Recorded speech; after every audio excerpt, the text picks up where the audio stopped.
అదృష్టవంతురాలిని, నా జీవితంలో వివాహం లేదు, ఒక ఆట లేదు, పాట లేదు, నా జీవితం అంతా ఇంతే అని బాధపడుతూ ఉంటుంది. కానీ సీతామాత రాకతో నేను అదృష్టవంతురాలిని. ఆమె ఆటలు, ఆమె ఎక్కడికి వెళ్తున్నా ఈ మీనాక్షి వెళ్తుంది, అది అడవిలోకి వెళ్ళాలన్నా మీనాక్షి వెళ్తుంది. సీతమ్మ వివాహానంతరం కూడా సీతమ్మ నువ్వు నాతో పాటు అయోధ్యకు కూడా రా అని ఈ మీనాక్షిని తీసుకెళ్తుంది. మీనాక్షికి ఆ మాత 14 ఏళ్ళ అరణ్యవాసం వెళ్తున్నప్పుడు ఒక జ్యోతిని పెడుతుంది కదా, ఆ జ్యోతిలో ఆ తల్లి అడవిలో ఎలాంటి ఇబ్బందులు పడుతుందో, పక్షులతో ఎలా మాట్లాడుతుందో, వ్యవసాయం ఎలా నేర్పుతుందో అవన్నీ కూడా ఈ మీనాక్షికి ఆ జ్యోతి రూపంలో చక్కగా కనపడుతుంటాయి అన్నమాట. మీనాక్షికి సమయం అయిపోవచ్చింది, అంటే ముద్రలైపోయింది కదా, ఈ దేహం చాలించి ఇంకో జన్మ తీసుకోవాలి. అప్పుడు మీనాక్షికి ఉన్న ఒక్కగానొక్క కోరిక సీతమ్మ తల్లిని భౌతికంగా చూడాలి అని. మాతోము అడవిలో ఉంది, మరి ఎలా వస్తుంది అయోధ్య నగరానికి? కానీ మాతకు ఉన్న ఆత్మశక్తి బలంతో నిన్ను కలుస్తాను అని సరియు నది ఒడ్డున సీతమ్మను మీనాక్షి కలుస్తుంటారు. ఇంకా ఏమొక సమయం అయిపోయింది కదా, సోమ అడుగుతుంది, అమ్మా నీకు సమయం అయిపోయింది, నువ్వు ఏం కావాలని కోరుకుంటావు అంటే, నాకు సీతమ్మ జ్ఞాపకాలు కావాలి, సీతమ్మ జ్ఞాపకాలతో మిథిలలో జన్మ తీసుకుంటాను అంటుంది. అయ్యో సీతమ్మది మిథిల కాదమ్మా, అయోధ్య.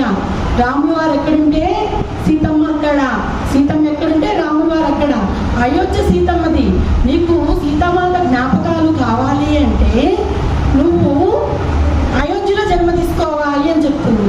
చెప్తే అవును సరే, నేను సీతామాత జ్ఞాపకాలు కావాలి నాకు, నువ్వు చెప్పినట్టే అయోధ్య రాజ్యంలో జన్మ తీసుకుంటాను అని ఈ మీనాక్షి అనసూయగా ద్వాపర యుగం మాస్టర్స్, ద్వాపర యుగంలో అనసూయగా జన్మ తీసుకుంటుంది. అయితే ఈసారి ఎలా ఉంటుందంటే మా జన్మ ఒక రాజు కూతురు మాట. అయోధ్య నగరంలో ఒక చిన్న పల్లెలో రాజు కూతురు. అయితే ఈ అనసూయకు ఎంతో సేవా దృక్పథం, సేవ పనిలో ఎంత కృతజ్ఞతా భావనం చేస్తుందంటే, పూర్వ జన్మలో చేస్తుంది కదా జనక మహారాజు దగ్గర పని చేస్తే కృతజ్ఞత ఉండాలి అని, అంతే కృతజ్ఞతతో అంతే ప్రేమతో పనిచేస్తుంటుంది, ఒక రాకుమారి అయ్యుండి కూడా. ఇది చూసిన అనసూయ అమ్మ నన్ను, అసలు మన అమ్మాయి రాకుమారి అంటే రాకుమారి దుస్తులు కట్టుకొని చక్కగా ఉండాలి, కానీ ఈ అమ్మాయి ఎంత చక్కగా పనులు చేస్తుంది, కృతజ్ఞతా భావంతో చేస్తుంది, మనం ఎంతో అదృష్టవంతులము. ఈ అమ్మాయి ఎక్కడికైతే వెళ్తుందో అక్కడ వాళ్ళ అత్తామామలు కూడా చాలా అదృష్టవంతులు అని చెప్పి వాళ్ళ అమ్మా నాన్న అనుకొని అనసూయతో, అమ్మా నీకు వివాహం చేస్తాము అని అడుగుతారు. అడిగితే అనసూయ చెప్తుంది, అమ్మో వివాహమా, నాకు వివాహం చేసుకోను, నాకు భయము, వివాహం చేసుకుంటే నేనైనా చనిపోతా, లేకపోతే నా భర్త అయినా చనిపోతాడు, లేకపోతే నాకు పుట్టబోయిన పిల్లలైనా చనిపోతారు, నాకు ఈ వివాహం వద్దు అని చెప్పి ఏడుస్తుంది మాట గదిలోకి వెళ్ళి. అప్పుడు అనసూయ వాళ్ళ అమ్మ వివాహం చేస్తే ఎందుకు చనిపోతారమ్మా, ఇప్పుడు మీ అమ్మనైనా నేను నాన్న అందరం బాగానే ఉన్నాం కదా, మీ అన్నలు కూడా పెళ్లి చేసుకొని చాలా సంతోషంగా ఉన్నారు, నీకెందుకు ఇలా అనిపిస్తుంది, వివాహం చేసుకుంటే ఇలా చనిపోతారు అని, అందరూ కూడా వివాహం చేసుకొని చాలా సంతోషంగా ఉన్నారు, నువ్వు ఎందుకు ఇలా అనుకుంటున్నావు అని అనసూయ వాళ్ళ అమ్మ చెప్తే, అమ్మా నువ్వెన్నన్నా చెప్పు, నా జీవితంలో వివాహం అనే ప్రస్తావన తీసుకురావద్దు అని గట్టిగా చెప్తుంది అన్నమాట. ఈ అమ్మాయి బాధ చూడలేక అనసూయ వాళ్ళ అమ్మ, సరేనమ్మా నువ్వేం బాధపడొద్దు, నీకు నచ్చినట్టే ఉండు అని చెప్పి బయటకు వచ్చేస్తుంది. కానీ అనసూయ వాళ్ళ అమ్మ ఆలోచిస్తుంది, ఈ అమ్మాయి ఎందుకు ఇలా వివాహం అంటే భయపడుతుంది, ఏమై ఉంటుంది అని చెప్పి వాళ్ళ నాన్నగారితో చెప్తుంది. ఏమై ఉంటుంది, ఈ అమ్మాయి అసలు కళ్ళ ముందు మన ఇద్దరు కూడా ఆనందంగా ఉన్నాము, వాళ్ళ సోదరులు కూడా పెళ్ళిళ్ళయి ఆనందంగా ఉన్నారు, ఈ అమ్మాయి పెళ్ళి అంటేనే భయపడిపోతుంది అంటే, సరే కానీ కొంత సమయం తీసుకుందాము, ఆడుకొనిద్దాంలే అని చెప్పి అమ్మాయిని వివాహ ప్రస్థానం తీసుకురాను. కొన్ని రోజులకు రాముల వారు అంటే లేరు, రాముల వారికి లాస్ట్ జనక మహారాజు చెప్తాడు కదా స్వీయ పరిపాలన రావాలి అని. రాముల వారు చివరి క్షణంలో తన రాజ్యాన్నంతా లవకుశులకు అప్పగించి స్వీయ పరిపాలనను తీసుకొచ్చి తన వృద్ధలోకాలకు వెళ్ళిపోతారు. కానీ జనక మహారాజు చెప్పింది ఏంటి? స్వీయ పరిపాలన. స్వీయ పరిపాలన అంటే ప్రజలే తమ రాజుని ఎన్నుకోవాలి.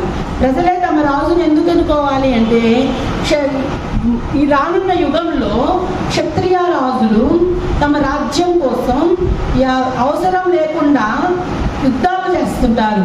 ఎందుకంటే తమ సంతానమే బాగుండాలి. ఈ ప్రజల గురించి ఆలోచించరు. ఈ త్రేతాయుగంలో జనక మహారాజు, దశరథ మహారాజు, ఈ రఘురాములు ఎలా ఉండేవాళ్ళు? ప్రజలే కన్నబిడ్డలు అని పరిపాలించారు కదా. కానీ ఈ యుగం దాటి ఇంకో యుగం వచ్చింది అంటే ఆ యుగంలో కొన్ని మార్పులు వస్తాయి. ఆ మార్పుల వల్ల కొన్ని యుద్ధాలు జరుగుతుంటాయి. స్వీయ పరిపాలన రావాలంటే బీజాలు నువ్వే నాటాలి రామా అని మాట తీసుకుంటాడు అన్నమాట. తీసుకున్నందుకు ఈ స్వీయ పరిపాలన రావాలి అంటే ఏం చేయాలి? రాములు వారు గురుకులాలను ఏర్పాటు చేయాలి.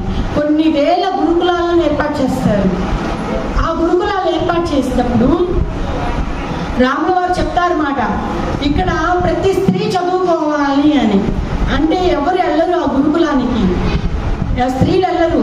పురుషులు ఆధిక్యత ఎక్కువ ఉంది. పురుషులు ఏమనుకుంటారంటే మేమే చదువుకోవాలి, స్త్రీలు చదువుకోవటం ఏంటి, స్త్రీలు ఇళ్ళలోనే ఉండే సరిపోతుంది వంట పని చేసుకుంటూ, స్త్రీలు చదువుకోకూడదు అని పురుషుల ఆధిక్యత ఎక్కువగా ఉంటుంది.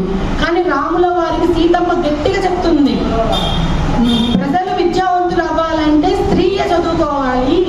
ఏ స్త్రీ అయితే చదువుకుంటుందో ఆ స్త్రీ యొక్క కుటుంబము తగాదాలు, గొడవలు ఉండవు. కుటుంబము ఆనందంగా ఉందంటే రాజ్యం కూడా ఆనందంగా సుఖ సంతోషాలతో వెలుగుతుంది. స్త్రీ చదువుకోవాలి, మీరు ప్రత్యేకంగా స్త్రీల కోసము గురుకులాలను ఏర్పాటు చేయండి అని సీతామాత రాముల వారి దగ్గర కూడా మాట తీసుకుంటుంది. రాముల వారు కూడా సీతామాత మాట ప్రకారము స్త్రీల కోసమే గురుకులాలను ఏర్పాటు చేస్తారు. ఏర్పాటు చేస్తే ఆ స్త్రీలు ఎవరు వెళ్ళరు మాస్టర్స్, ఎందుకంటే పురుషుల ఆధిక్యత. అప్పుడు అనసూయ వాళ్ళ నాన్న కూడా ఒక రాజ్యానికి రాజే కదా, ఆయన అనుకుంటాడు, ఆయన మనసులో కూడా బాధే, స్త్రీ చదువుకోవటం ఏంటి, స్త్రీలు ఇంట్లో ఉండి వంట పని చేస్తుంటే బాగుంటుంది. కానీ రాముల వారు స్త్రీల కోసం ఇలా గురుకులాన్ని ఏర్పాటు చేశారు. నేను ఇలా ఆలోచించి మన అమ్మాయి అనసూయనే పంపించకపోతే ప్రజలు ఎలా పంపిస్తారు? రాముల వారి ఆజ్ఞ మేరకు నా కూతురునే పంపిస్తాను అని చెప్పి మొట్టమొదటిగా మన అనసూయే రాముల వారు కట్టించిన ఆ గురుకులానికి విద్యార్థినిగా వెళ్తుంది. వెళ్తే అక్కడ ఆ గురుకులంలో బ్రాహ్మణులు, క్షత్రియులు, వైశ్యులు అందరూ అన్ని కులాల వాళ్ళు చక్కగా చదువుకుంటుంటారు. అక్కడ గురుకులంలో గురువులు కూడా సీతామాత కథలు, రాముల వారి కథలు, మహాదేవుని కథలు, గణేశుడి కథలు, పార్వతీమాత కథలు అన్నీ చెప్తుంటే ఈ సీతాపహరణ అనే మాట వస్తుంది. ఆ మాట వినంగానే అనసూయ సీతాపహరణ అంటే సీతమ్మను అపహరించారు, సీతమ్మను అపహరించేంత శక్తి సామర్థ్యాలు ఎవరికి ఉన్నాయి అని ప్రశ్నిస్తుంది గురువుని. అనగానే మా సీతని అపహరించింది రావణుడు, అతను ఎంతో శక్తివంతుడు అని చెప్తారు. రావణుడికి సీతామాతను అపహరించే శక్తి సామర్థ్యాలు ఉన్నాయా? నేను ఇది నమ్మను, మీరు చెప్పిందంత అసత్యము.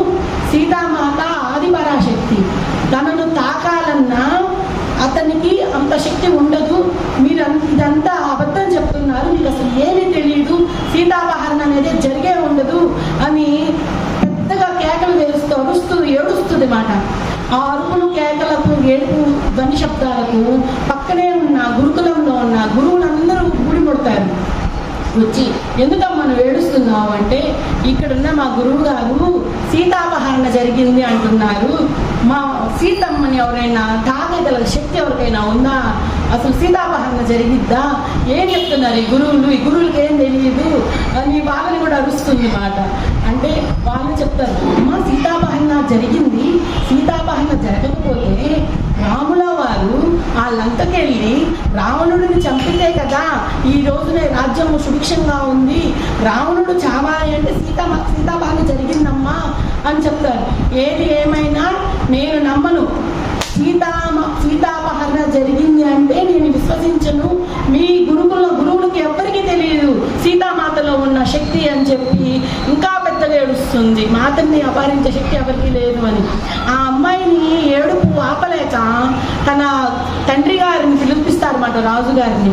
మీ అమ్మాయి ఏడుపు ఆపట్లేదు, ఎంత చెప్పినా వినట్లేదు, సీతాపహరణ జరిగిందంటే సీతాపహరణ జరగలేదంటుంది, అసలు ఆ ఏడుపు మేము ఆపలేకపోతున్నాం రాజా, మీరు రండి అంటే ఆ రాజు తన రథమికి వస్తారు అమ్మాయిని తీసుకెళ్ళడానికి. వచ్చి అడుగుతారు, ఏందమ్మా ఎందుకు ఏడుస్తున్నావు అంటే, నాన్న వీళ్ళు చెప్తున్నారు సీతాపహరణ జరిగింది అని. అసలు సీతమ్మ ఎంత శక్తివంతురాలు, ఆమె సాక్షాత్తు ఆదిశక్తి, ఆమెను తాకగల శక్తి ఆ రావణుడికి ఉందా, వీళ్ళేం చెప్తున్నారు నాకు నచ్చట్లేదంటే వాళ్ళ తండ్రి గారు కూడా చెప్తారు, అమ్మా రావణుడు కూడా శక్తివంతుడే, కానీ రావణుడు సీతమ్మను తీసుకువెళ్తే రావణుడు సీతమ్మను తీసుకెళ్తే రాముల వారు యుద్ధం చేసి సీతమ్మను విడిపించారమ్మా, ఇది సత్యము, ఇదేనమ్మా సత్యము అంటే. ఏది ఏమైనా మీరు చెప్పిందంతా అసత్యమే, మీ సీతాపహరణ జరుగుండదు, ఈ గురువులకు ఏమి తెలియదు, నేను ఈ పాఠశాలకు రాను అని చెప్పి అక్కడి నుంచి తన రాజమందిరానికి వెళ్ళిపోతుంది. వెళ్ళిపోయి ఇంకా ఏడుస్తుంది తన గదిలోకి వెళ్ళి. ఎంత చెప్పినా వినట్లే అమ్మాయి. ఇంకా వాళ్ళ అమ్మ వెళ్ళి అనసూయ అమ్మ వెళ్ళి చెప్తుంది, అనసూయ వాళ్ళమ్మ, అమ్మాయి సీతాపహరణ జరగలేదంటున్నావు, సరేనమ్మా మాకు తెలియదు అంటున్నావు, నువ్వు బాధపడమాక, పాఠశాలకే కదా నువ్వు వెళ్ళొద్దు అంటున్నావు, వెళ్ళొద్దులే ఇక్కడే ఉండు, నీకు నచ్చినట్టు ఉండు, నువ్వు మాత్రం ఏడవమాక అని చెప్తారు. ఇంకా ఒకరోజు ఈ అనసూయ వాళ్ళ అమ్మ వాళ్ళ నాన్నగారు భోజనం చేస్తుంటే వడ్డించడానికని ఒక పరిచారిక అన్నం తీసుకొస్తుంటే కాలు జారి ఆ ప్లేట్ కింద పడి పదార్థాలన్నీ పడిపోతాయి. ఈ అమ్మాయి గబా పరిగెత్తుకొని వెళ్ళి అన్నము సర్దుతుంది మాట ప్లేట్లోకి.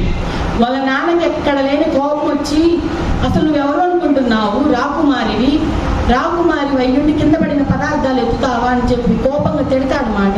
ఇందులో తప్పేముంది, కింద పడిన పదార్థాలు ప్లేట్లో పెడుతున్నాను, ఇందులో తప్పేముందని చెప్పి గబగబా మళ్ళీ తన గదిలోకి వెళ్ళి ఏడుస్తుంది మాట. ఏడుస్తూ వాళ్ళ అమ్మ వెళ్తుంది, అమ్మ ఏందమ్మా ఏడుస్తున్నావు అంటే, అమ్మ ఇందులో తప్పేముంది, కింద పడిన పదార్థాలు ప్లేట్లో పెట్టాను అంతే కదా, నేనేం తప్పు చేశాను, నాన్నకి ఎందుకు అంత కోపం వచ్చింది అంటే చెప్తుంది వాళ్ళమ్మ, అమ్మ సేవకులు చేసే పని సేవకులు చేయాలి, రాణిలు చేసే పనులు రాణులు చేయాలి, ఎవరి పనులు వాళ్ళు చేయాలి, నువ్వు భోజనం తినేది కూడా మానేసి గబగబా వెళ్ళి ఆ పదార్థాలు సర్దావమ్మా, అది మీ నాన్నగారికి కోపము అంటే, అవునా సరే అయితే నేను ఎప్పుడు అలా చెయ్యనులే, నన్ను క్షమించండి అని చెప్పి అని బాగా అనుకుంటుంది. కానీ అమ్మాయిలో ఈ సేవా దృక్పథం ఇవన్నీ అంటే గత జన్మ నుంచి మోసుకొచ్చుకుంది అమ్మాయి. జనక మహారాజు దగ్గర, సునయన మాత దగ్గర ఎంత కృతజ్ఞతతో పనిచేయాలి అనేది నేర్చుకొచ్చింది. ఈ భయము, వివాహం అనే భయం కూడా గత జన్మ చర్యే. గత జన్మలో వాళ్ళ తండ్రి ఏం చేశాడండి, మీనాక్షి తండ్రి, నువ్వు దురదృష్టవంతురాలనే భావనలు కల్పించాడు. వివాహం చేసుకోవాలి అంటే వివాహం చేసుకుంటే నువ్వన్నా చనిపోతావు, లేకపోతే నీ భర్త అయినా చనిపోతాడు, లేకపోతే నీ పిల్లలైనా చనిపోతారు, నీ జీవితంలో వివాహం అనే ప్రస్తావన తీసుకురావద్దు అని పదే చెప్పటం వల్ల ఆ గత జన్మలోదే ఈ దోపర యుగంలో కూడా ఈ అనసూయ మోసుకొని వస్తుంది. ఇంకా వివాహం అంటేనే భయం, నా వివాహం వద్దు అని. ఇంకా ఈ అమ్మాయికి గురుకులానికి కూడా వెళ్ళడం ఇష్టం లేదు కదా ఎందుకంటే సీతాపహరణ, సీతామాత అగ్ని ప్రవేశం, ఈ రెండు మాటలు ఆ అమ్మాయిని కలిసి వేస్తాయి అన్నమాట. ఇలా జరిగి ఉండదు, ఈ గురువులకి ఏం తెలియదు అని చెప్పి గురుకులానికి వెళ్ళదు. ఆ తల్లి దగ్గరే అనసూయ వాళ్ళ అమ్మ దగ్గరే వంటలో సహాయం చేస్తూ, కూరగాయలు కట్ చేస్తూ వాళ్ళ అమ్మ దగ్గరే ఉంటుంది మేడం మాస్టర్స్. అయితే కొన్ని రోజులకు ఆ అమ్మాయికి సరియు నది దగ్గరికి వెళ్ళాలని ఆశ కలిగి ఆ నదమ్మ దగ్గరికి వెళ్ళి కేరింతలు కొడుతూ ఉంటుంది. ఇప్పుడు నదమ్మ అంటే భయం లేదు, కానీ ఈ అమ్మాయిలో ఉన్నది వివాహం అంటే భయం. వివాహం అన్నా భయం కన్నా కానీ ఈ అమ్మాయిలో సీతాపహరణ అనేది తెలుసుకోవాలని కుతూహలం పెరిగిపోతుంది. ఇంకా అనసూయ తల్లిదండ్రులను ఈ అమ్మాయికి వివాహం చెయ్యాలి, ఈ అమ్మాయికి వివాహం చెయ్యాలంటే గత జన్మ నుంచి మోసుకొని వచ్చి ఉంటుంది, మనము పూజలు హోమాలు స్తోత్రాలతో అయినా ఆ యొక్క దాన్ని తీసివేయాలని చెప్పి ఎన్నో హోమాలు ఎన్నో స్తోత్రాలు జపాలతో హోమాలే చేపిస్తారు, అయినా కానీ ప్రయోజనం ఉండదు. వివాహం అంటే భయమనే చెప్తుంది. ఇంకా ఔషధ గుణాలను మొక్కలు తెచ్చి రసాలు వాడిస్తున్నారు, అయినా కానీ వివాహం అంటే భయమనే చెప్తుంది.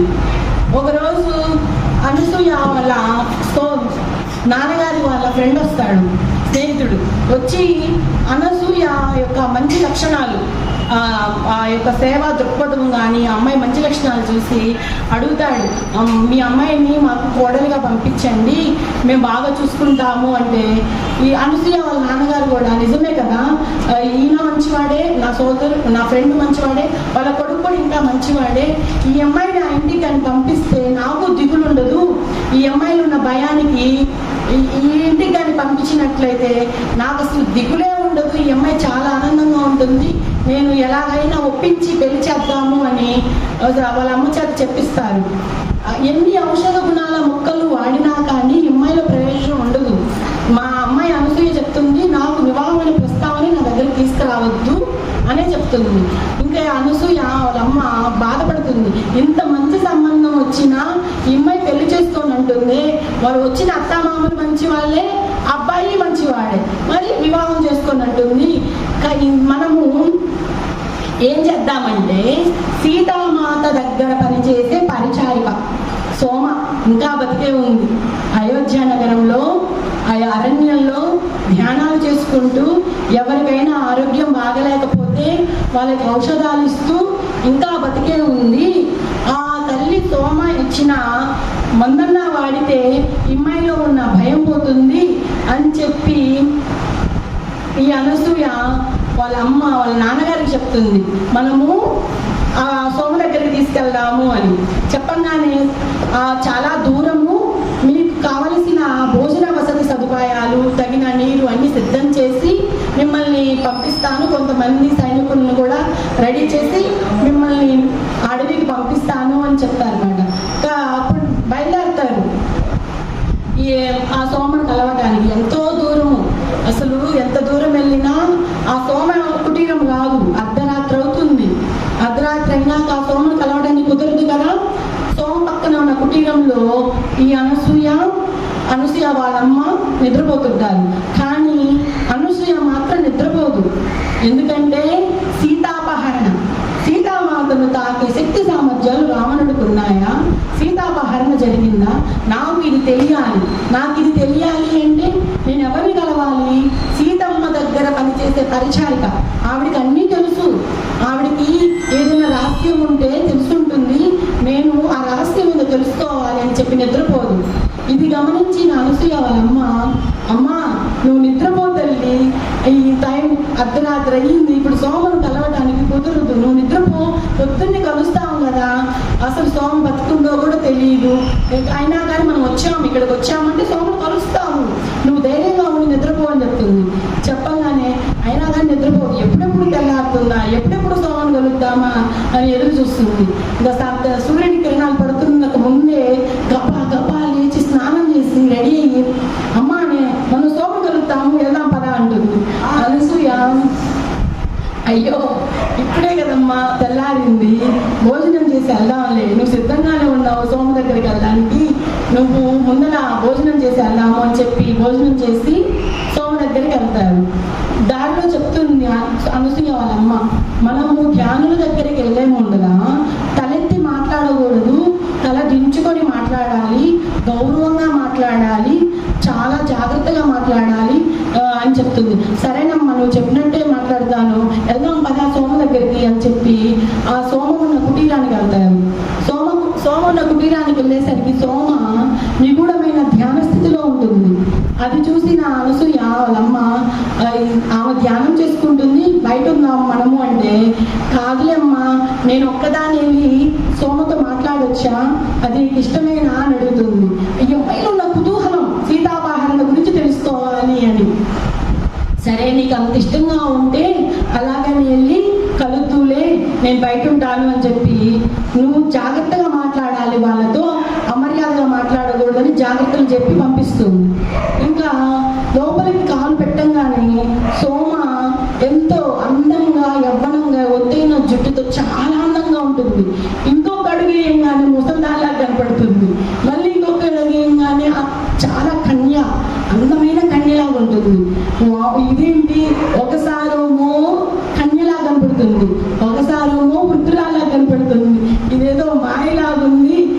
నాకు నవ్వొస్తుంది అని చెప్పి ఆమె అక్కడే నిలబడిపోతుంది మాట ఆ దృశ్యాన్ని చూస్తూ.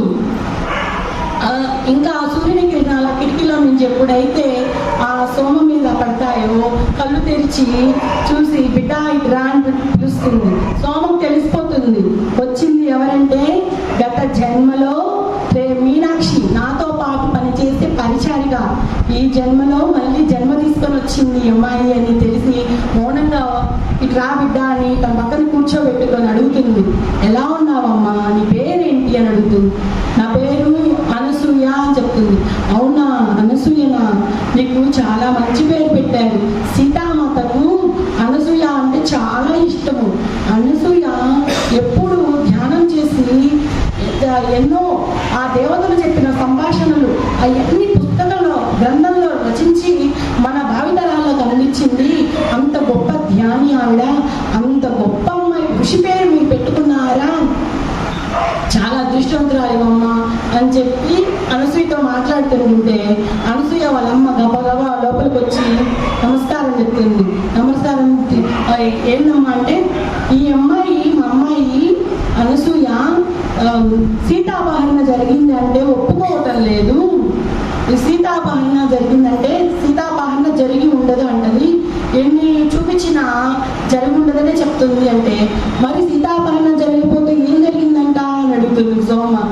అంటే ఆ మాటలకు ఆ అమ్మాయి అనసూయ చెప్తుంది, సీతామాతకు తనను తాను రక్షించుకోగల శక్తి సామర్థ్యాలు ఉన్నాయి. ఆమె సాక్షాత్తు నారాయణి, ఆమె ఆది పరాశక్తి, ఆమెను తాకగల శక్తి ఆ రావణుడికి ఉందా అంటుంది. అంటే ఆ మాటలకు సోమ నవ్వి, నిజమే నువ్వు చెప్పింది అక్షర సత్యము, సీతాకు ఆవిడ దాకగల శక్తి రావణుడికి లేదు. సీతాపహరణ జరిగింది అంటే సీతామాత ఇచ్చ ప్రకారమే జరిగింది. దాని మీద కథ చెప్పాలంటే చాలా సమయం పడుతుంది. కానీ ఇప్పుడు మనం భోజనం చేసే సమయం అయింది.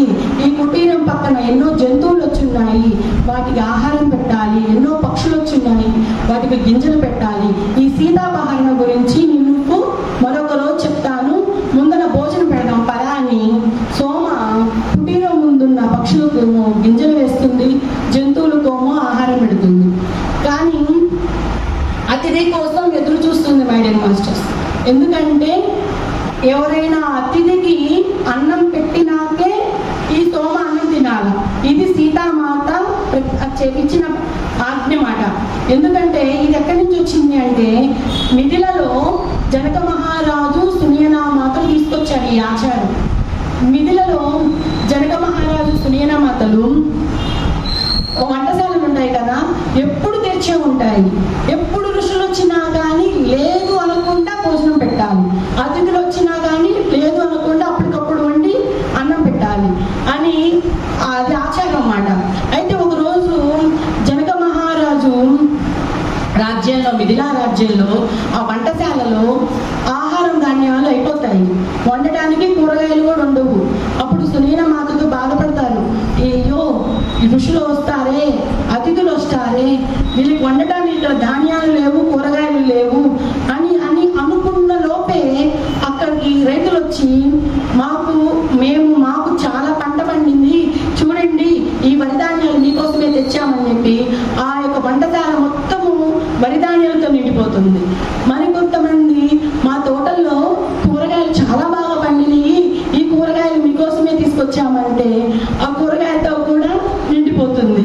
అది అప్పుడు చూసి జనక మహారాజు చెప్తాడు సునీయనతో, సునీయన మన జీవితంలో లేదు అనే భావన ఎప్పుడు తీసుకురాకూడదు. చూడు మనము ఎప్పుడు ఇస్తూనే ఉన్నాము, ఎంత ఇస్తున్నాము, మహా అయితే ఇంత పెడుతున్నాము వచ్చిన అతిథులకి, కానీ ఎంత వచ్చింది ఇక్కడ, రెండింతలే వచ్చింది. కాబట్టి మనం ఎప్పుడు మన వంటశాలను మనం తినకపోయినా కానీ వచ్చిన అతిథులకు భోజనం పెట్టాలి అని చెప్తాడు అన్నమాట. సునీన నిజమే, మీరు ఇచ్చిన మాట ప్రకారం నేను ఎప్పుడు ఈ అతిథులకే సేవ చేస్తానని చెప్పి సునీన చూసుకుంటుంది. ఈ ఆచారమే సీతామాత అయోధ్య నగరానికి వెళ్ళి చెప్తుంది మాట రాముల వారికి, మన రాజ్యంలో ఋషులకు భోజన వసతి సదుపాయాలకు కొరకొండకూడదు అండి అంటే ఆ సీతామాత మాట ప్రకారమే ఆ వంటశాలను ఏర్పాటు చేస్తారు అన్నమాట. ఎప్పుడు నిరంతరము అన్నదానం జరుగుతుంది అయోధ్య రాజ్యంలో. అయితే ఒకరోజు మిథిలా రాజ్యంలో ఆహార కొరత ఏర్పడుతుంది. ఆహార కొరత ఏర్పడి ధాన్యాలు కొంచెమే ఉంటాయన్నమాట. ఆ వాటితోనే సర్దుకొని పోతుంటారు రాజ్యంలో ఉన్న ప్రజలు.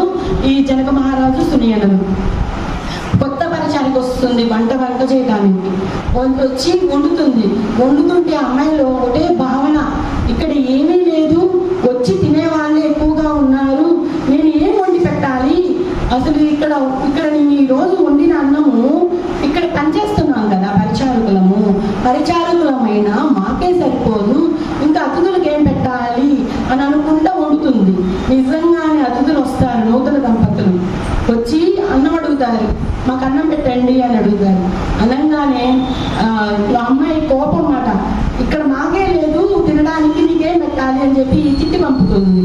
ఆ మాటలు జనక మహారాజుకు తెలుస్తాయి, ఈ అమ్మాయి అతిథులని ఇలా తిట్టి పంపింది అని జనక మహారాజుకు తెలిసి అమ్మాయిని పిలిచి అడుగుతాడు, నువ్వేం చేసావో నీకు అర్థమవుతుందా అని అడుగుతాడు. ఏం చేశాను, నేనేం చేయలేదే అంటుంది. ఏం చేయకపోవటం ఏంది, మన రాజ్యంలో ఎవరొచ్చినా కానీ మనము తినకపోయినా వచ్చిన అతిథులకు భోజనం పెట్టాలి. నువ్వేం చేశావు, వాళ్ళని తిట్టి పంపావు. వాళ్ళు తిరిగి వచ్చిందాకా మన రాజ్యంలో ఇక్కడ పనిచేసే పరిచారకులు ఎవ్వరూ అన్నం తినడానికి లేదు, నాతో సహా, జనక మహారాజు సునియమాతతో, వీళ్ళిద్దరితో సహా. వాళ్ళు ఉదయం రానియండి, మధ్యాహ్నం రానియండి, సాయంత్రం రానియండి, ముందర వాళ్ళు వస్తేనే మనం అన్నం తినాలి అని చెప్తాడు. ఇంకా ఆ మాటలకి ఈ అమ్మాయి పరుగున వాళ్ళు ఎక్కడున్నారో అంత ఎదుగుతుంది, ఎంత ఎతికినా కనపడరు. ఇంకా అమ్మాయి ఏడుస్తుంది, అలిసిపోయి, అబ్బా నేను ఎంత పొరపాటు చేశాను, ఎంత ఎతికినా వీళ్ళు నాకు కనపడటం లేదే అని చెప్పి మనసులో బాధపడుతుంటే అప్పుడు కనపడతారు వాళ్ళు. ఇంకా వాళ్ళకి క్షమాపణలు చెప్తుంది, మా రాజు మీకు అన్నం వడ్డించి పెట్టకపోతే మేము తినడానికి లేదంట, అక్కడ జనక మహారాజు సునీన మాతలు కూడా అన్నం తినటం లేదు, మీరు రండి అని చెప్పి అతిథి సత్కారాలతో వాళ్ళని జాగ్రత్తగా తీసుకొని వచ్చి వాళ్ళకి భోజనం వడ్డించి తర్వాతే ఈ పరిచారకులు జనక మహారాజు సునీలు తింటారన్నమాట. ఇస్తేనే వస్తుంది, మనం ఎప్పుడు లేదు అని అనకూడదు అని జనక మహారాజు పదే పదే చెప్తుంటాడు. ఆ మాటలు వింటున్న అక్కడే ఉన్న ఋషివర్య చెప్తాడు, నిజమే కదా, ఒక నీటి ప్రవాహంగా వెళ్తూ ఉందనుకోండి, ఆ నీరు తాగడానికి ఉపయోగపడుతుంది.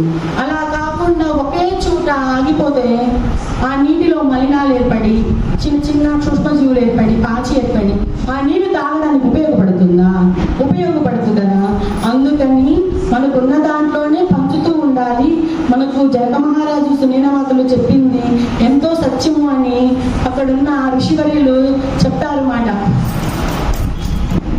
అసలు మనకి ఇంత గొప్ప జ్ఞానం ఇచ్చింది కూడా జనక మహారాజు. ఇంకా అక్కడి నుండి సాయంత్రం అవుతుంది, సోమ చెప్తుంది, అమ్మా నిద్రపోయే టైం అయింది, మళ్ళీ మీకు సీతమ్మ కథలు చెప్తాను, రేపు రండి అని చెప్పి పంపిస్తుంది మాట. ఈ అమ్మాయి అనసూయ ఎవరు, గత జన్మలో మీనాక్షి. ఈ అమ్మాయి అనుకుంటుంది, అమ్మయ్యా నేను అనుకుందే నిజం, సీతాపహరణ జరగలేదు, సీతామాతను తాకే శక్తి ఆ రావణుడికి లేదు, ఇదే సత్యము, ఇప్పుడైతే ఏమి తర్వాతైనా చెప్తానంటుంది కదా సోమ. కానీ నాలో ఎంతో సంతోషం అన్నమాట, ఎగిరి గంటేస్తుంది, మాతను చేయి పట్టుకొని లాక్కొని ఏమి వెళ్ళలేదు, ఇది మాట ఇచ్చే ప్రకారమే జరిగింది అని చాలా ఆనందపడుతుంది. ఇంకా మనము సీతమ్మ గురించి తెలుసుకోవాలి, ఈ సీతమ్మ కథను వినాలి అని మరుసటి రోజు సోమ దగ్గరికి వెళ్తారు. సోమ ఫస్ట్ ముందర రాగానే భోజనం పెడుతుంది, ఎందుకంటే ఈ ఆచారం ఎవరు తెచ్చారు, సీతమ్మే. కడుపు నిండా తిన్నాకే కథ చెప్పుకుందామని చెప్పి భోజనం చేసినాక మొదలు పెడుతుంది. ఈ 14 ఏళ్ళ అరణ్యవాసంలో ఏం జరిగిందో తెలుసా? ఒకరోజు సీతారామ లక్ష్మణులు అడవిలోకి వెళ్తుంటే నేను ఆ జ్యోతిలో చూశాను, రాక్షసులు వాళ్ళ మీద, వీళ్ళెవరు ఇక్కడ ఋషి వస్త్రాలు ధరించి వచ్చారు అని వాళ్ళ మీద రాళ్ళు విసిరారు, రాళ్ళ వర్షమే పడింది. ఆ తాకిడికి సీతమ్మకు రాముల వారికి లక్ష్మణుల వారికి గాయాలైనవి. రాముల వారు వాళ్ళకు కంటికి కనబడకుండా ఒక అస్త్రాన్నే విసిరారు,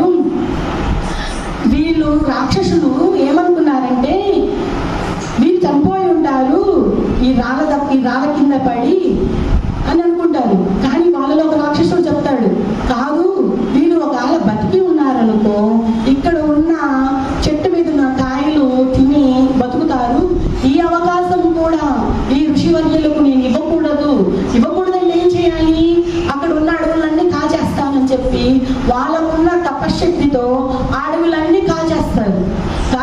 అంటే చూడండి, రాళ్ళు రామాది దర్శనం మీద పడ్డాయి. ఒకవేళ బతికి ఉంటే తిని బతుకుతారంట, అంత అజ్ఞానంలో ఉన్నారు వాళ్ళు. ఇంకా కాసేపటికి వీళ్ళు చనిపోయి ఉంటారులే, మన జోలు రాలు అని చెప్పి వెళ్ళిపోతారు రాక్షసులు. వెళ్ళిపోయినాక రామాది దర్శనంలో బయటకు వచ్చి చూస్తే అక్కడ ఉన్న చెట్లన్నీ కాలిపోయి ఉంటాయి. అయ్యో, మనల్ని చంపాలని వచ్చిన వాళ్ళు మనల్ని ఏమి చేయలేక ఈ చెట్లను కూడా కాల్చివేశారు అని సీతామాత బాధపడుతుంటే రాముడు గారు చెప్తారు, కాదు సీత, మనం ఒకవేళ బతికి ఉంటే ఇక్కడ ఉన్న ఆహారం తిని ఎక్కడ బతుకుతామోనని ఇక్కడ ఉన్న అడవినంతా కూడా వీళ్ళు కాల్చివేశారు అని చెప్తారు. అయ్యో, ఇంత విధ్వంసం సృష్టించారు వీళ్ళని మనం ఏం చేయాలి అని చెప్పి మనసులో బాధపడుతూ ఉంటే లక్ష్మణుల వారికి లోపల ఒకటే ఆకలి. వాళ్ళు యుద్ధం చేశారు కదా రాక్షసులతో, ఆకలి వస్తుందన్నమాట. చెప్తారు, అన్నయ్య నాకు ఆకలిగా ఉంది, అలుపుగా ఉంది, నేనేం చేయాలి అంటుంటే ఇక్కడ చుట్టుపక్కల ఎక్కడ చూసినా కానీ ఒక కాయ కూడా దొరకదు, ఎందుకంటే అడవులు కాల్చేసేసారు. అప్పుడు సీతమ్మ చెప్తుంది, మనకి భూమాత చెట్టు మీద కాయలే కాదండి, చెట్టు భూమాత కింద కూడా మన కోసము ఆహార సంపదను సృష్టిస్తుంది. నాకు తెలుసు, నేను ఆ భూమాతను తవ్వి దుంపలు తీసుకొస్తాను అని ఆ దుంపలు తీసుకొచ్చి ఆహారంగా ఈ రామలక్ష్మణుల సీతలకు పెడుతుంది. మళ్ళీ అక్కడ నుంచి కొంత దూరం వెళ్తారు. వీళ్ళు ఒక చోటే ఉండరు, ఎందుకంటే అక్కడ రాక్షసులు చంపినాక ఇంకొక చోట కూడా రాక్షసులు ఉంటారు కదా, వాళ్ళని చంపకుండా ఒక చోట నుండి ఒక చోటకి వీళ్ళు వెళ్తుండాలి అన్నమాట. వెళ్తే దారి మార్గంలో ఎంతో అడవి మనుషులు ఉంటారు కదా, వాళ్ళకు కూడా గాయాలు రక్తం కారుతా గాయాలు బాధపడతా ఉంటారు. అది చూసి సీతమ్మ అడుగుతుంది, మీకు ఇంత రక్తం కారుతున్న పరిస్థితి ఎందుకు వచ్చింది, మీకు నా గాయాలు ఎందుకు వచ్చినాయి అని సీతమ్మ అడిగితే చెప్తారు వాళ్ళు, ఇక్కడ రాక్షసులమ్మ వాళ్ళు మా మీద దాడి చేశారు, వాటి వల్లే మాకు గాయాలైనవి, మా రక్తం కూడా ఏరువై పారుతుంది, మేము ఈ రాక్షసుల దాడికి మేము తట్టుకోలేకపోతున్నామంటే సరే రండి, మీకు నేను మీ ఆ రోగాన్ని నయం చేస్తానని చెప్పి సీతామాత ఆ అడవిలో ఉన్న ఔషధ గుణాలున్న మొక్కలు తీసుకొచ్చి వాటి యొక్క మందుని ఆ యొక్క వాళ్ళకి ఎక్కడైతే గాయాలు ఉన్నాయో అక్కడ పెట్టి వాళ్ళ సపర్యలు చేస్తుంది మాత. మళ్ళీ అక్కడి నుంచి ఇంకొంచెం దూరం అడవిలోకి వెళ్ళాలి, ఎందుకంటే ఇవన్నీ తెలుసుకుంటూ ఉన్నారు, ఎక్కడెక్కడ రాక్షసులు ఉన్నారో వాళ్ళని సంహరించుకుంటూ వీళ్ళు వెళ్ళాలి. కొంచెం దూరం వెళ్ళగానే అత్రి మహర్షి అనసూయ ఆశ్రమం కనపడుతుంది. కనపడితే అక్కడికి వెళ్ళి మేము ఇక్కడ కొన్ని రోజులు ఉంటాము అని చెప్తారు. వాళ్ళకు కుటీరాలు ఏర్పరుస్తారు. ఆ కుటీరంలో రామలక్ష్మణ సీతలు ఉంటారు. అప్పుడు అనసూయ ఋషి చెప్తుంది, అసలు మేము ఎంతో ధ్యానం చేసి ఆ ధ్యాన శక్తితో ఆ దైవలోకంలో ఉన్న ఇవన్నీ మేము గ్రంథ రూపంలో తీసుకొస్తున్నాము. ఆ గ్రంథాలు ఎప్పుడైతే ఇక్కడ ఋషికుమారులు చదువుతారో వాళ్ళే ఆ చదివి వీళ్ళు కూడా ధ్యాన సాధనలు కొనసాగిస్తున్నారని అక్కడ రాక్షసులు ఆ ఋషికుమారులు చదవనీయకుండా ఆ కుమారులందరినీ చంపివేస్తున్నారు. ఇక్కడ తల్లిదండ్రులు కుమారుల పుత్రశోకం ఏర్పడుతుంది, రామా మేమేం చేయాలి, ఈ ధ్యాన ఫలం అంతా ఏమైపోతుంది అని చెప్పి అనసూయ ఋషి రాముడితో చెప్పి బాధపడుతుంది మాట. మేము ఇక్కడే కొన్ని రోజులు ఉండి ఇక్కడ ఉన్న రాక్షసులందరినీ సంహరించి నేను మళ్ళీ వెళ్తాను, ఇది కొన్ని రోజులు ఇక్కడే ఉంటానని చెప్పి అక్కడ ఎవరైతే రాక్షసులు ఇబ్బంది పెడుతున్నారో ఆ రాక్షసులను చంపడంలో రామలక్ష్మణులు ఉంటారు. ఇక్కడ ఈ వీళ్ళని కూడా ఇబ్బంది పెడుతుంది కదా, గాయాలు అవుతుంటాయి కదా, వాళ్ళకి సపర్యలు చేస్తూ సీతామాత ఉంటుంది. సీతామాత ఈ రామలక్ష్మణులు రాక్షసులను సంహరించడంలో అదే ఉంటే ఈ సీతామాత అడవిలోకి వెళ్తుంది. అడవిలోకి వెళ్తే అక్కడ అడవిలో మనుషులు చెట్ల మీద ఉన్న పక్షులని చంపడానికి సిద్ధమవుతుంటారు, జంతువులను వేటాడుతుంటారు. అది చూసి మాత వాళ్ళని అడుగుతుంది, అసలు మీరేం చేస్తున్నారు, మీకు అర్థమవుతుందా, మీరు ఒక పక్షిని వేటాడతారా, ఒక జంతువులను వేటాడతారా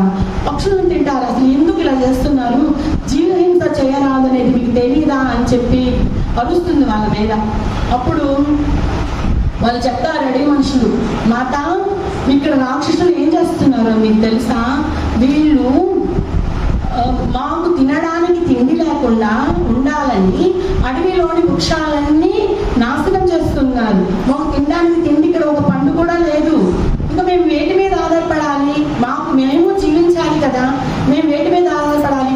అందుకే ఈ జంతువుల మీద, ఈ పక్షుల మీద ఆధారపడి ఉన్నాము, వేటాడుతున్నాము అని అడవిలో మనుషులు చెప్తారు. చెప్పంగానే, అర్రే మీరు ఇది చేస్తుంది చాలా తప్పు, నేను మీకు వ్యవసాయం నేర్పుతాను, వ్యవసాయం ఎలా చేయాలో నేర్పుతాను. ఆ వ్యవసాయం చేస్తే ఒక్కసారిగా పంట వస్తుంది. ఆ పంటని మీరు జాగ్రత్త చేసుకుంటే సంవత్సరం కాలం పాటు మీ కుటుంబం అంతా కూడా ఆ ఆహారం పుష్కలంగా లభిస్తుంది. నేను మీకు వ్యవసాయం నేర్పిస్తాను అని చెప్పి ఆ అడవి మనుషుల్ని వ్యవసాయం ఎలా చేయాలి, విత్తనాలు ఎలా నాటాలి, విత్తనాలను ఎలా దాచాలి, విత్తనము మనం భూమిలో నాటేటప్పుడు ఎలాంటి భావనలు ఆ భూమాతకి ఇవ్వాలి అని చక్కగా చెప్తుంది. అంటే విత్తనాలు నాటేటప్పుడు కూడా ఏమొస్తుందిలే చెట్టు, మనకేమన్నా ఉపయోగం ఉంటుందా, ఎప్పుడో వస్తుంది పంట, వస్తుందో రాదో, నష్టం వస్తుందో, మనం కష్టపడిపోతున్నాం ఇక్కడ అని చెప్పి అలాంటి భావనలు మీరు ఇవ్వకూడదు. మీరు విత్తనాలు నాటేటప్పుడే, నేను ఈ విత్తనాన్ని భూమిలో పెట్టినప్పుడు, ఈ పంట నా చేతికి వచ్చి నేను తింటున్నప్పుడు ఈ శరీరము దృఢంగా ఉండడానికి కారణము ఈ విత్తనమే అని చెప్పి మీరు ఆ విత్తనాలను ప్రేమతో భూమిలో నాటాలి అని చెప్పి చాలా చక్కగా ఈ అడవి మనుషులకు సీతామాత వ్యవసాయం నేర్పుతుంది.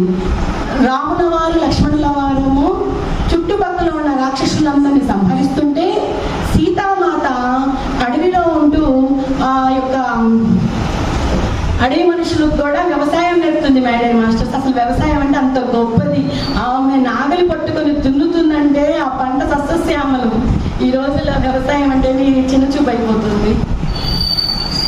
ఇంకా అంతేనా, ఈ రాక్షసుల దాడులకు వీళ్ళకి గాయాలు అవుతుంటాయి కదా. మాట చెప్తుంది, మాట పలానా చోట పలానా మొక్క దొరుకుతుంది, ఆ మొక్కను వాడితే ఈ గాయాలు నయమవుతాయి అని చెప్పి ఈ తల్లి ఆ యొక్క మిథిలా రాజ్యంలో నేర్చుకున్న జ్ఞానం అంతా కూడా ఈ అడవి మనుషులకు నేర్పుతుంది. ఇంకా ఇక్కడ రాక్షసులు అత్రి మహర్షి, అనసూయామాత, అక్కడున్న రాక్షసులు అందరూ చనిపోతారు కదా. ఆ ఆశ్రమం దగ్గర ఉన్న రాక్షసులు అందరూ చనిపోతే అక్కడ నుంచి మళ్ళీ రాముల వారు వేరే చోటుకి వెళ్ళాలి. అప్పుడు అనసూయమాత సీతామాతకు చెప్తుంది, సీత, రానున్న రోజుల్లో ఇంకా కష్టమైనవి. ఎలాంటి రోజులంటే నువ్వు వాటిని ఎదుర్కోవాలి అంటే నేను నేర్చుకున్న తపశక్తిని అంతా కూడా నీకు దారిపోస్తానమ్మా అని చెప్పి ఆ అనసూయమాత నేర్చుకున్న మంత్రాలన్నీ కూడా ఈ సీతమ్మకు, రాముల వారికి నేర్పుతుంది. చెప్తుంది మాట, రానున్న రోజుల్లో ఇంకా కష్టతరమైనవి, వాటిని మీరు తట్టుకోవాలి అంటే మేము నేర్చుకున్న ఈ విద్యనంతా కూడా మీకే దారిపోస్తాము. మీరు రానున్న రోజుల్లో ఈ భూమాతను సేవ చేయడానికి ఎంతో పని చేయాలి, ఆ శక్తిని కూడా మేమే దారిపోస్తామని చెప్పి వాళ్ళు నేర్చుకున్న ధ్యాన ఫలం అంతా కూడా రాముల వారికి, సీతమ్మకు, లక్ష్మణుల వారికి ఇచ్చేస్తారనమాట. ఇంకా అక్కడి నుంచి రామ లక్ష్మణ సీతలు మళ్ళీ బయలుదేరుతారు. బయలుదేరుతుంటే దారిలో ఒక ఋషి అడుగుతాడు, ఎక్కడి నుంచి వచ్చారు మీరు అంటే, అత్రి మహర్షి అనసూయ ఆశ్రమం నుంచి వస్తున్నాము, మేము ఎక్కడికైనా వెళ్ళాలి అంటే, సరే ఈ అడవిలో ఇంకా రాక్షసులు ఎక్కువగా ఉన్నారు, మీరు ఉండాలి అంటే ఆ రాక్షసులకు తెలియకుండా నిగూఢమైన స్థానంలో ఉండాలి, మీకు ఒక గుహ చెప్తాను, ఆ గుహ దగ్గరికి వెళ్ళి మీరు విశ్రాంతి తీసుకోండి, మీరు చేయాల్సిందంతా ఆ గుహలోనే ఉండి చేయండి అని చెప్పి ఋషివర్య చెప్తాడు మాట. ఋషివర్య చెప్పినట్లు ఆ రామలక్ష్మణ సీతామాతలు ఆ దక్షిణ పదం వైపు ఆ గుహ ఎక్కడుందా అని ఎత్తుక్కుంటా వెళ్తే గుహ కనపడుతుంది. గుహలోకి వెళ్ళంగానే సీతామాత, అబ్బాయి గుహ చాలా బాగుంది, ఈ గుహలో మనం చాలా రోజులు ఉండొచ్చు, ఈ గుహ ఎవరికి తెలియదు, కానీ ఒకటే ఒక లోటు ఉందండి అంటుంది. ఏంటి ఆ లోటు అని రాముల వారు అడిగితే చెప్తారన్నమాట సీతామాత, నీరండి, ఇక్కడ దరిదాపుల్లో కూడా జలము లేదు, నీటి కొలను లేదు, మనము నీళ్ళు తాగాలంటే ఎంత దూరం వెళ్ళాల్సి వస్తుందో. గుహ అయితే బాగానే ఉంది, మనం ఎవరికి కనపడము, కానీ తాగడానికి నీరు కావద్దా? ఇప్పుడు నాకు దప్పిగ్గా ఉందండి అని చెప్పంగానే, మాత దప్పిగ్గా ఉంది అని చెప్పంగానే ఆ గుహ పక్కన నీటి ధ్వని శబ్దం వినపడుతుంది. మేడం మాస్టర్స్, ఆమె ఎవరో కాదు, గోదావరి. ఆ నీటి శబ్దం వినపడుతుంది అనగానే అసలు ఏంటి ఇక్కడ శబ్దము, నీటి శబ్దం వినపడుతుంది అని చెప్పి రాముడు వారు సీతామాత గబా గబా బయటకు వచ్చి, గుహ బయటికి వచ్చి చూస్తారు. చూడగానే ఆ నీరు పెద్దగా అయి గోదావరి నడమ్మ ప్రత్యక్షమయ్యి ఇక్కడ గుహ బాగుంది, ఇక్కడికి రాక్షసులు ఎవరు రారు, రాక్షసులకి ఎవరికి కూడా గుహ తెలియదు, మీరు ఈ గుహలో క్షేమంగా ఉంటారు, కానీ ఇక్కడ నీరు లేదు, మీరు సీతమ్మకు దాహంగా ఉంది, ఆ దాహాన్ని తీర్చడానికే నేను ఇక్కడికి వచ్చాను అని చెప్తుంటే నిజంగా సీతామాత ఎంతో ఆనందపడుతుంది. నిజమే కదా, నేను దప్పిగ్గా ఉన్నాను అనగానే ఆ గోదావరి నది ప్రత్యక్షమైందా అని చెప్పి రాముడు వారు కూడా అమ్మ నువ్వు సమృద్ధిగా ఉండుగాక అని ఆశీర్వాదం ఇస్తాడు. అనగానే సీతామాత కూడా సమృద్ధిగా ఉండడమే కాదు, నీ చుట్టూ ఉన్న పరిసర ప్రాంతాలన్నీ కూడా కిలకిలలాడే పక్షులు, రకరకాల జంతువులు, ఆ ప్రాంతం అంతా కూడా కరువు కాటకాలు లేకుండా వ్యవసాయంతో వర్తిల్లాలి అని సీతామాత ఆశీర్వాదం ఇస్తుంది. ఇంకా ఆ గోదారమ్మ పులకింతలు. నిజమే కదా, రాముడు వారము సమృద్ధిగా ఉండు అని ఆశీర్వాదం ఇస్తే సీతమ్మ నా చుట్టూ రకరకాల పక్షులు జంతువులు ఉండాలని ఆశీర్వదించింది. నేను ఎంతో పుణ్యాత్పురాలని ధన్యాత్పురాలని చెప్తుంది మాత గోదావరమ్మ. ఇక్కడ మీరున్నంతసేపు ఈ నీటినే వాడుకోండి, నేను మీకోసం పంచకోటిలో ఎదురు చూస్తుంటాను, నేను ఇక్కడ నుండి బయలుదేరి మీ రాక కోసం అక్కడ ఎదురు చూస్తుంటాను, ఇక్కడ కొంత నీటినే ఇస్తాను, ఈ నీటి సహాయంతో మీరు ఆహారం వండుకోవడానికి కానీ స్నానం చేయడానికి కానీ ఈ నీరే ఉపయోగపడుతుందని గోదారమ్మ కొంచెం నీరు ఆ గుహ దగ్గర వదిలేసి దక్షిణ పచ్చకోటలోకి వెళ్ళిపోతుంది.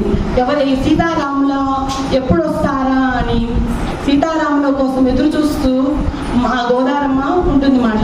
ఇంకా అక్కడ ఇదంతా మన సోమ ఇక మీనాక్షి గత జన్మలో మీనాక్షి, ఈ జన్మలో అనసూయకు చెప్తుంది మాట.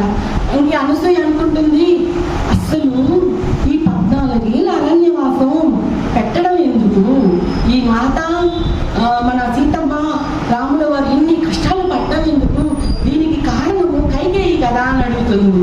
అడగగానే లేదు లేదు, అసలు సీత అంటే వాళ్ళ అత్తలు కౌశల్యకు కానీ సుమిత్రకు కానీ కైకేయికి కానీ ఎంత ఇష్టమో తెలుసా. మాత వివాహము అని చెప్పంగానే అసలు మాతకి ఏది ఇష్టమో, మాత ఏమి తింటుందో, మాత గదిలో ఎలాంటి విగ్రహాలు పెట్టుకుంటుందో, మాతకి గది ఎలా ఉంటే మాతకు నచ్చుతుందో, ఇవన్నీ కూడా కొంతమంది సైనికులని పరిచారకులని మాత వివాహకు ముందే పంపి అలా తెలుసుకొని అయోధ్య రాజ్యంలో అలాంటి గదిని నిర్మించింది. మేమంతా అయోధ్య రాజ్యానికి రాగానే ఆశ్చర్యపోయాం ఆ గదిని చూసి. ఎందుకంటే మిథిలా రాజ్యంలో సీతామాత గది ఎలా ఉందో అలాగే అయోధ్య రాజ్యంలో మాత గది రెడైంది. అంత ఇష్టము మాత ఎవరో తెలియక ముందే, మాత కోడలు అవ్వకముందే ఆ కోడల ఇష్టాలను వాళ్ళు స్వీకరించారు.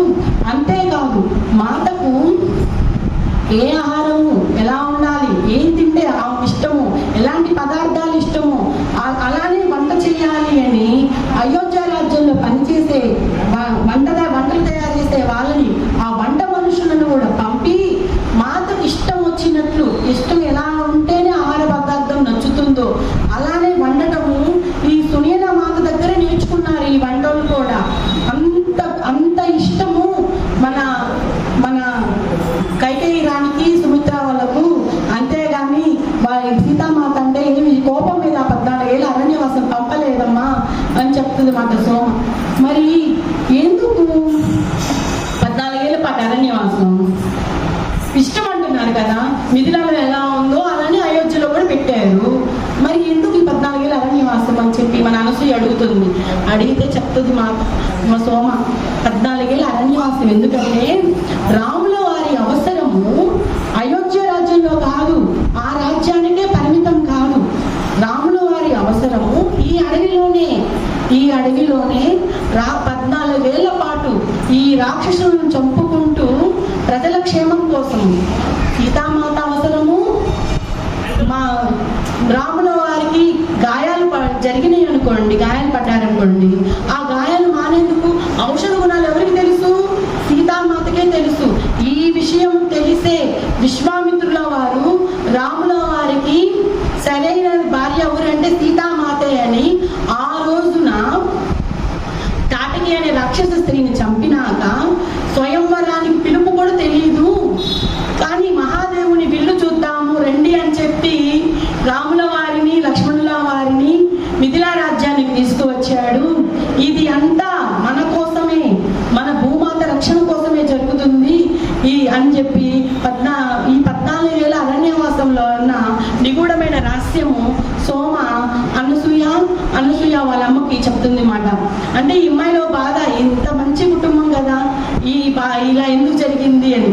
ఈ మీనాక్షి గత జన్మ కదా, గత జన్మలో ఏం గుర్తున్నాయి, కానీ మాత అంటే చాలా ఇష్టం. మాత ఎక్కడ ఉంటే అక్కడే ఉంటుంది.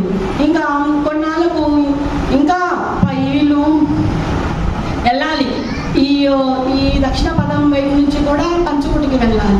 ఎన్నో రకరకాల రాక్షసులు ఎంతో మంది వాళ్ళని చంపుకుంటూ ఎంత ఇబ్బంది పడుతుంటారు అన్నమాట. ఒక్కొక్కసారి ఈ రాళ్ళ వర్షం పడటము, వాళ్ళకు తినడానికి కూడా తిండుండదు మేడం మాస్టర్స్. ఒక రోజైతే మాతకు వండటానికి కూడా అక్కడ కుటీరంలో భోజన పదార్థాలు ఉండవు, కొంచెమే ఉంటాయి. సీతమ్మ ఒకటే ఆలోచిస్తుంది, నేనంటే ఇంట్లోనే ఉంటాను, కానీ రామలక్ష్మణులు యుద్ధం చేస్తున్నారు ఆ రాక్షసులతో, వాళ్ళకి ఎంతో శక్తి కావాలి. ఆ శక్తి కావాలి అంటే ఇక్కడ వండిన ఆహారం అంతా నేను రామలక్ష్మణులకే పెట్టాలి అని మాత సిద్ధమైపోయి 2 ప్లేట్ల పెడుతుంది, 3వ ప్లేట్ పెట్టదు. రాముడికి అర్థమైపోతుంది ఇక్కడ వండటానికి ఏమీ లేదు, వండిందంతా నాకు నా సోదరుడికి పెట్టాలని చూస్తుంది సీత అని రాముడు వారికి అర్థమయ్యి, సీత నువ్వు ఏంటి 2 ప్లేట్లే పెట్టావు అంటే సీతమ్మ చెప్తుంది, నాకు ఈరోజు ఆకలిగా లేదండి, మీరు తినండి అని చెప్పి భోజనం ఆ 2 ప్లేట్లలోనే పెడుతుంది. పెట్టంగానే రాముడు వారికి అర్థమైపోతుంది, లేదు ఇక్కడ ఆహారము తక్కువగా ఉంది కదా, అందుకే సీత 2 ప్లేట్లే పెట్టింది. రాముడు వారు కూడా, లేదు సీత నాకు కూడా ఆకలిగా లేదు, నువ్వే తిను అని చెప్తాడు. చెప్పగానే లక్ష్మణుల వారికి కూడా అర్థమైపోతుంది ఇక్కడ ఉంది ఆహారం కొంచెమే అని. లక్ష్మణుల వారు అంటాడు, లేదన్నయ్య మీరు తినండి, మీరు తింటే నేను తిన్నట్టే. ఒకరి మీద ఒకరు చెప్తున్నారు ఇక్కడ. సీతమ్మము రాముల వారు తింటే నేను తిన్నట్టే అంటుంది, రాముల వారము సీతమ్మ తింటే నేను తిన్నట్టే అంటున్నారు. లక్ష్మణుల వారము వాళ్ళన్న రాముడు వారు తింటే ఆయనే తిన్నట్టు అంటున్నారు. అందుకని నువ్వు తింటేనే మా కడుపు నిండుతుంది, నువ్వు ప్రేమతో స్వీకరించు అని చెప్పి మాతకు కూడా ఒక ప్లేట్ వేసి రాముడు వారికి ఏదైతే వడ్డించిందో దాంట్లో ఒక ముద్ద తీసి సీతమ్మకు పెడతారు. లక్ష్మణుల వారు కూడా, వదిన మీరు నాకు తల్లితో సమానము, తల్లికి అన్నం పెట్టకుండా నేను ఎలా అన్నం తినేదాన్ని, అలా తినేది మీరు తింటేనే నేను తిన్నట్టు అని చెప్పి లక్ష్మణుల వారు కూడా తన ప్లేట్లో ఉన్న ఒక ముద్ద తీసి సీతమ్మకు పెడతారు. వాళ్ళ యొక్క ప్రేమానురాగాలు కూడా అంత అద్భుతీయమైన మాస్టర్స్. ఈ అరణ్యవాసంలో ఎన్ని ఇబ్బందులు పడినా వాళ్ళ ప్రేమకు కొరవలేదు, భోజనానికి కొరత లేదు, దాహానికి కొరత లేదు. ఇదంతా ఎందుకు జరుగుతుంది? అడవులన్నీ కాల్చేస్తున్నారు, తినడానికి కూడా తిండి లేదు. కానీ వీళ్ళకి ప్రకృతి ఎలా సహాయం చేస్తుంది? ఎందుకు సహాయం చేస్తుందంటే వీళ్ళు సహాయం విశ్వానికి వీళ్ళు మేలు చేస్తున్నారు. మరి విశ్వానికి మేలు చేస్తే ఆ విశ్వేశ్వరుడు చూసుకోడా? వీళ్ళకి వీళ్ళకి ఆహారం కావాలి, నీళ్ళు కావాలి అని వీళ్ళు సీతారామ లక్ష్మణులు భూమాత కోసం వస్తే వాళ్ళని కనిపెట్టుకుంటూ విశ్వేశ్వరుడు ఉన్నాడు. మేడం మాస్టర్స్, ఇంత అద్భుతమైన గ్రంథం సీతాయనం రాసిన మీనా మేడం గారికి కృతజ్ఞతలు తెలుపుకుంటున్నాను.